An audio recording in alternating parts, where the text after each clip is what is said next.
ایک بادشاہ نے اعلان کیا کہ جو شخص جھوٹ بولتے ہوئے پکڑا گیا اس کو 5 دینار جرمانہ ہوگا۔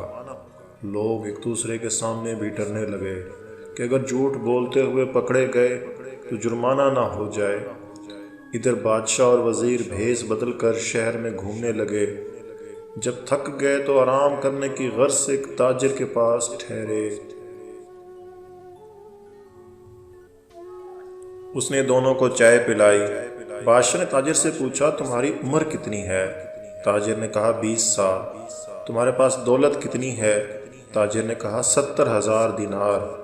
بادشاہ نے پوچھا تمہارے بچے کتنے ہیں؟ تاجر نے جواب دیا 1۔ واپس آ کر انہوں نے سرکاری دفتر میں تاجر کے کوائف اور جائیداد کی پڑتال کی تو اس کے بیان سے مختلف تھی۔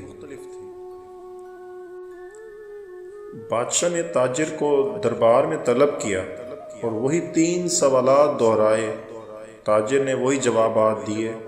بادشاہ نے وزیر سے کہا اس پر 15 دینار جرمانہ عائد کر دو اور سرکاری خزانے میں جمع کرا دو، کیونکہ اس نے 3 جھوٹ بولے ہیں۔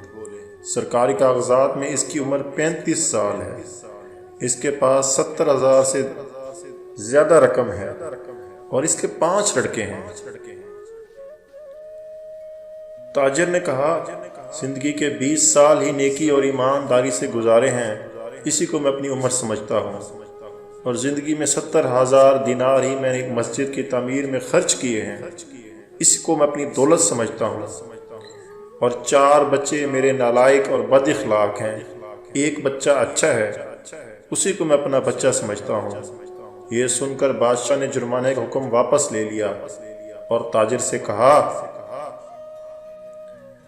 ہم تمہارے جواب سے خوش ہوئے ہیں۔ وقت وہی شمار کرنے کے لائق ہے جو نیک کاموں میں گزر جائے، دولت وہی قابل اعتبار ہے جو اللہ کی راہ میں خرچ ہو، اور اولاد وہی جس کی عادتیں نیک ہوں۔